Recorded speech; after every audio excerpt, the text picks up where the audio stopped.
Em nome do Pai, do Filho e do Espírito Santo. Amém. Olá, meu irmão e minha irmã. Hoje é a aula 14 do Catecismo em 100 aulas. Se você ainda não adquiriu o seu catecismo, que é o livro de cabeceira de todo católico, ele é publicado pelas editoras Loyola e CNBB. Você pode adquiri-lo em qualquer livraria católica. Hoje nós estamos na página 109 do Catecismo, parágrafo 7, falando sobre a queda, o pecado original do ser humano. Santo Agostinho nos ensina, no início das suas confissões: Senhor, criaste-me para ti, meu coração estará inquieto, enquanto não repousar em ti. O ser humano, portanto, criado à imagem e semelhança de Deus, para a harmonia e a comunhão com o Criador, encontra sua felicidade justamente na obediência à vontade de Deus. Tudo isso é representado no livro do Gênesis, que fala sobre a criação do mundo, sobre a criação da humanidade. Como diz o Catecismo, o relato do livro do Gênesis sobre a queda, sobre o pecado original, utiliza uma linguagem feita de imagens, porém, expõe um acontecimento primordial, um fato que ocorreu no início da história da humanidade. A revelação nos dá a certeza de fé de que toda a história humana está marcada pelo pecado original cometido livremente por nossos primeiros pais. Então, no início da história da humanidade, no início da história desse povo, dessa raça humana que é criada por Deus, há um fato primordial, que foi a desobediência do ser humano à vontade do Criador.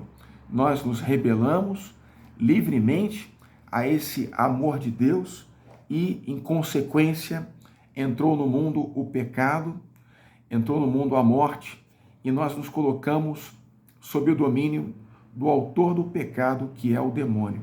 Porque antes de falar sobre a queda do homem, o Catecismo nos fala sobre a queda dos anjos, nos falando que o diabo, Satanás, Lúcifer, era um anjo originalmente bom. Lúcifer significa portador da luz, que se rebelou contra a vontade de Deus. Ele quis ocupar o lugar de Deus e, por orgulho, por soberba, não obedeceu aos desígnios do Criador. Essa desobediência de Satanás e dos anjos que lhe acompanharam, ela é definitiva, ela é radical e ela é também irrevogável. E esse anjo caído, o demônio, ele vai atacar o ser humano para que nós sejamos, assim como ele, perdedores e sejamos também como ele, infelizes.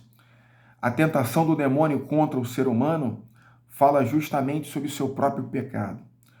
Ele diz ao ser humano: sereis como Deus, porque o diabo, ele é o pai da mentira, ele é pecador desde o princípio.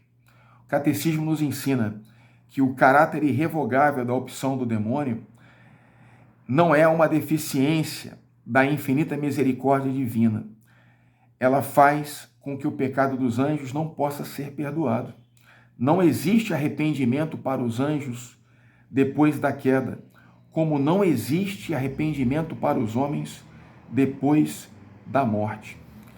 A Escritura, ensina o Catecismo, atesta a influência nefasta daquele que Jesus chama de assassino desde o princípio, João 8, versículo 44, o qual chegou até a tentar desviar Jesus da missão recebida pelo Pai. O poder de Satanás, no entanto, não é infinito. Ele não passa de uma criatura poderosa pelo fato de ser puro espírito, mas é sempre uma criatura. A permissão divina da atividade diabólica é um grande mistério, mas sabemos que tudo contribui para o bem daqueles que amam a Deus. Então, a ação do demônio, meu irmão e minha irmã, embora ela seja má, ela nos exercita na virtude. E o nosso Criador, num grande mistério, ele mantém o demônio na existência. E esse é o grande drama de Satanás. Ele é uma criatura de Deus que se rebela contra Deus. E Deus o mantém na existência e permite a sua ação diabólica, porque de um mal ele sempre pode tirar um bem ainda maior. Então o demônio tenta o ser humano a desobedecer a Deus, a comer da árvore do bem e do mal. Sereis como deuses. E Adão e Eva, que representam o início da humanidade, escutam a voz do demônio e desobedecem ao Criador, comem da árvore do bem e do mal, e assim entra o pecado no mundo. Imediatamente, a consequência do pecado é que a desarmonia começa a acontecer nas relações entre o ser humano e Deus, porque Adão sentiu medo, se escondeu, percebeu a própria malícia do seu coração. Também a relação entre o homem e a mulher, entre irmão e irmão, porque Adão logo acusou Eva de tê-lo incitado a pecar. Caim matou Abel, por inveja, irmão matou irmão, e assim entrou a desarmonia entre os seres humanos, e também a desarmonia entre o ser humano e a criação. Daí por diante, o homem tem que viver no suor do seu trabalho, num trabalho árduo, para ganhar o pão de cada dia. E a última consequência do pecado é que há desarmonia entre o homem e Deus, o homem e o próximo, o homem e a natureza e o homem e si mesmo. Nós perdemos pelo pecado a nossa paz interior. Então o pecado tem como autor o demônio, o pecado gera a morte e o afastamento de Deus. Mas, diz São Paulo em Romanos 5, versículo 20, guarde esses versículos para a sua vida, meu irmão. Aonde abundou o pecado, superabundou a graça de Deus. E o Senhor nos fala em Gênesis 3,15, nos dando a esperança da salvação.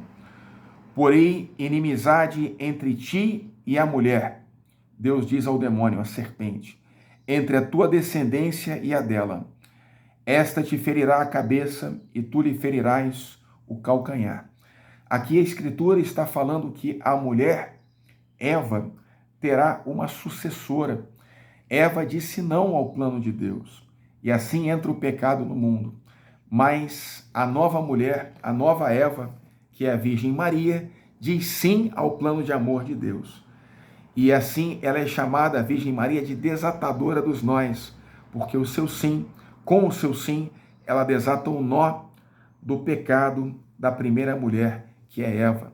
Pelo seu sim, entra a salvação no mundo, porque Jesus, cujo nome significa Deus salva, ele vem para nos redimir, ele vem para nos salvar, ele vem para destruir as obras do pecado, ele vem para destruir a morte com a sua morte e nos trazer a vida, nos restaurar o acesso a Deus, a comunhão com Deus.